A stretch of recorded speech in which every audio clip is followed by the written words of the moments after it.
Loading railroad ties onto a truck or trailer can cause severe injury if not managed properly.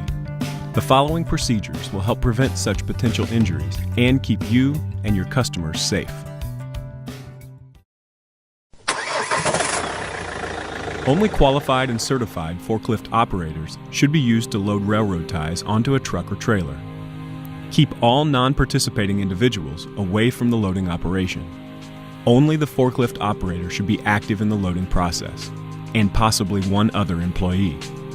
No one should be on the truck or trailer during loading operations, or standing on the sides of the truck or trailer without the permission of the forklift operator. The driver or customer should remain in the cab or directed to go outside of the designated area until the ties are loaded. If the tie load will be large and the cab has a rear window, it would be practical for the customer to wait outside of the loading area. Customers should never be permitted to participate in the loading process. In some cases, 2 qualified employees should be considered for loading ties depending on the difficulty. If available, ties should be loaded in an isolated area of the property, away from customer and pedestrian traffic. If the customer is receiving entire bundles, the forklift operator should load the ties from the side of the vehicle whenever possible. Because a tie bundle can exceed 3,000 pounds, the customer and any other non-participating individuals should be at a safe distance from the loading operation.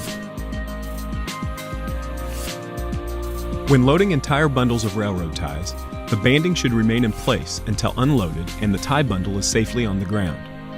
Never cut the banding while the tie bundle is elevated. If bands are cut when the bundle is elevated, the ties can roll uncontrollably and can cause severe injury or even death. Also, ensure the truck or trailer has adequate capacity to support the weight of the tie bundle when placed, and never go under a vehicle while it's being loaded. Care should be taken when loading individual ties. Hand, foot, and back injuries can occur if safety is not considered. Before cutting the steel band, make sure the bundle is on level ground. Use only long-handled cutters and stand to the side of the bundle because the tension in the band can cause injury when cut. To reduce risks, ties should be loaded with a forklift. Never load ties from an elevated bundle or partial, unstable bundle of ties. Lift no more than 3 to 4 ties at a time with the forklift. Use only the single row capacity of the forks. Travel slowly to the vehicle with the load low to the ground.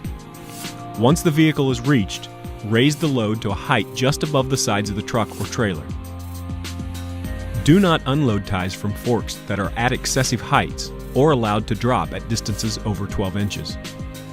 Slowly slide the ties off onto the truck bed or trailer deck. Ties are usually loaded from the rear end of the truck to avoid damage to the side of the truck. Trailers or flatbed trucks can be loaded from the side. The forks can be tilted forward slightly to more easily slide the ties, but not to the point where the ties slide off the forks without the assistance from an employee.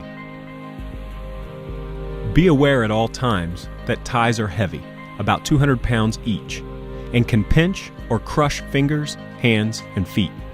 To avoid possible injury, railroad ties should not be loaded by hand. Personnel loading ties should wear appropriate personal protective equipment, or PPE. Minimum PPE to be worn should include leather gloves, work boots, preferably with safety toes, and safety glasses. Long-sleeve shirts provide additional protection for the skin, and high-visibility vests may be considered. Material Safety Data Sheets, or MSDS, for railroad ties should be available for employees and customers upon request. A review of OSHA Regulation CFR 1926.20 and 1926.21 will be helpful in maintaining compliance with safety and training requirements and keeping employees safe. OSHA Regulation CFR 1910.178 offers requirements for forklift operation. If employees adhere to the above procedures, the risk associated with loading railroad ties will be significantly minimized or eliminated. A monthly or seasonal safety briefing which reviews these methods and procedures is encouraged and recommended. Be sure to always include new employees or those that could potentially load railroad ties.